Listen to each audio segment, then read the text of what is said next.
নমস্কার বন্ধুরা, আমার চ্যানেলে আপনাদের সকলকে স্বাগত। আজকে আমি বানাবো পালং শাক চিংড়ি মাছ দিয়ে। খুব ভালো খেতে হয়। তো দেখুন, এখানে পালং শাক ধুয়ে পরিষ্কার করে নিয়েছি।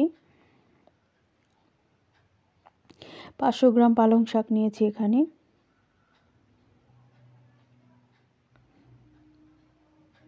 আর নিয়ে নিয়েছি চিংড়ি মাছ, ভালো করে ধুয়ে পরিষ্কার করে নিয়েছি।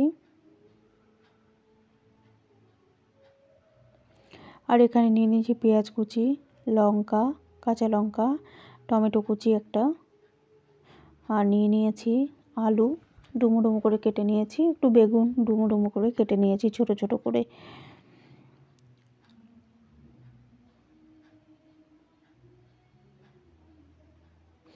কড়াই বসিয়ে দিয়েছি, কড়াই গরম হয়ে গেছে। এবার তেল দিয়ে দেব। ভীষণ ভালো খেতে হয়। এই পালং শাক তো অনেকভাবেই খাওয়া যায়, তো ঘুরিয়ে ফিরিয়ে রান্না করলে ভালোই লাগে যে কোনো সবজি, তাই না? তো আমি চিংড়ি মাছ দিয়েই আজকে রান্না করলাম, তো আপনাদের সঙ্গে আমি শেয়ার করছি। তো চিংড়ি মাছটা আমি ভেজে নেব। তো এইভাবে আপনারা পালং শাক রান্না করে খেয়ে দেখবেন, খুব টেস্টি হয়।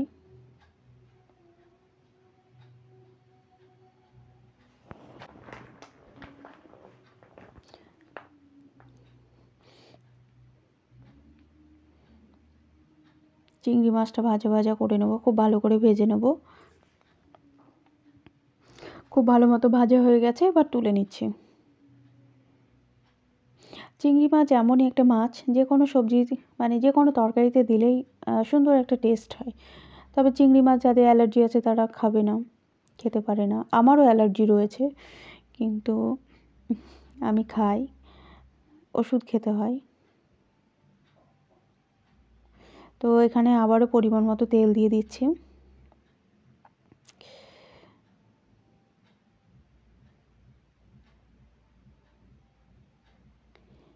এবারে দিয়ে দিচ্ছি ফোড়নে, দিয়ে দিচ্ছি কালো জিরে,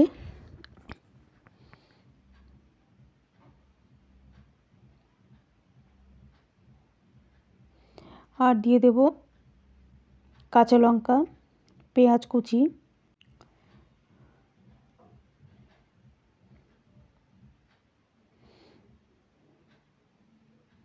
পালং শাকে কিন্তু পালং শাক খাওয়া ভালো, তবে পালং শাক খেলে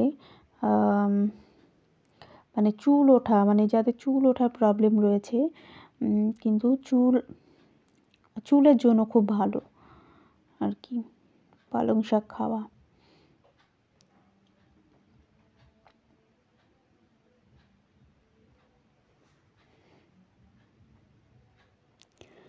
এবারে আমি দিয়ে দিচ্ছি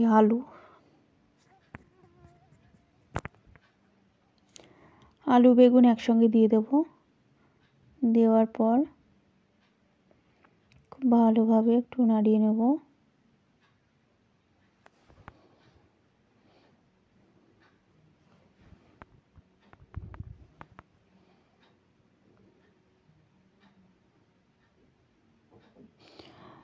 পরিমাণ মতো নুন দিয়ে দিচ্ছি, আর দিয়ে দেব একটু হলুদ গুঁড়ো,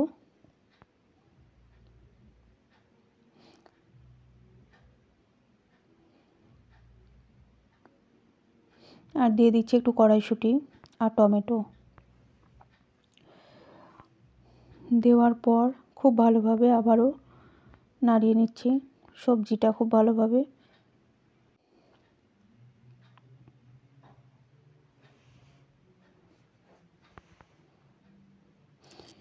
সবজি এইভাবে রান্না করলে সত্যিই ভালো লাগে। আর সবজি খাওয়া তো ভীষণ উপকারী। এখানে দিয়ে দিচ্ছি আদা বাটা। কোনো মশলা সেরকম এখানে আমার ব্যবহার হচ্ছে না, আদা বাটা দিয়েই আর কি হবে।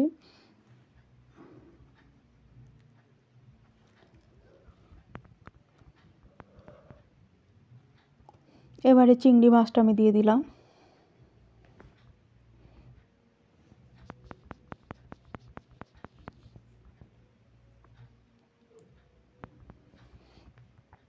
এবার কুচিয়ে রাখা হয়েছে ভালো করে ধুয়ে পরিষ্কার করে শাক, তো এই শাকটা এবার দিয়ে দিলাম।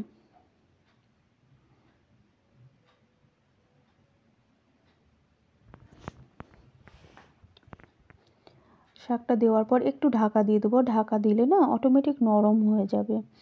আর পালং শাক তো ভীষণ নরম শাক। ঢাকাটা খুলে নেব।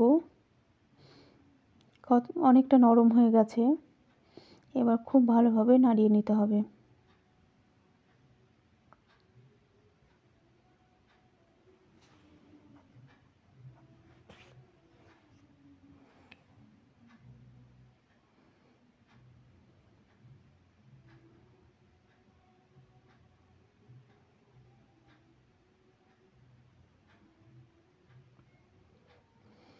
আবারও ঢাকা দিয়ে দেবো 5 মিনিটের জন্য।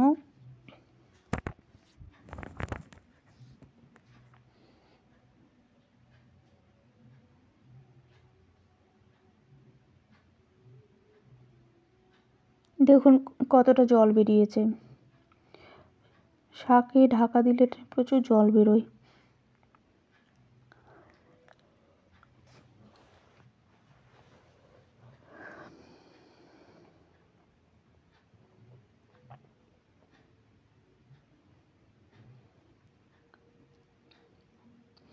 এবারে আমি দিয়ে দিচ্ছি একটু মিষ্টি। আপনারা চাইলে দিতে পারেন, আবার নাও দিতে পারেন। একটু মিষ্টি দিলে স্বাদটা খুব ভালো হয়। এরপর এইভাবে কষাতে থাকতে হবে। জলটা যতক্ষণ না শুকোচ্ছে ততক্ষণ এইভাবে নাড়িয়ে নেব।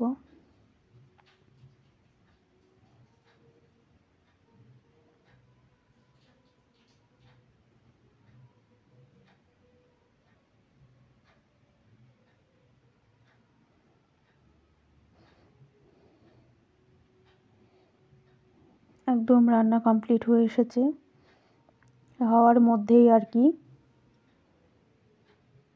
আপনাদের যদি আমার এই রান্নাটা ভালো লাগে তো অবশ্যই আমার চ্যানেলকে সাবস্ক্রাইব করবেন, আমার পাশে থাকবেন, নোটিফিকেশানটা অন করে দেবেন। ভিডিও দেওয়ার সঙ্গে সঙ্গে আপনাদের কাছে চলে যাবে। রান্না একদম কমপ্লিট। তো অন্য কোনো ভিডিও নিয়ে আবার চলে আসবো আপনাদের সঙ্গে। সকলে ভালো থাকবেন। দেখুন কত সুন্দর দেখতে হয়েছে রান্নাটি। তো সকলে ভালো থাকবেন, সুস্থ থাকবেন। নমস্কার।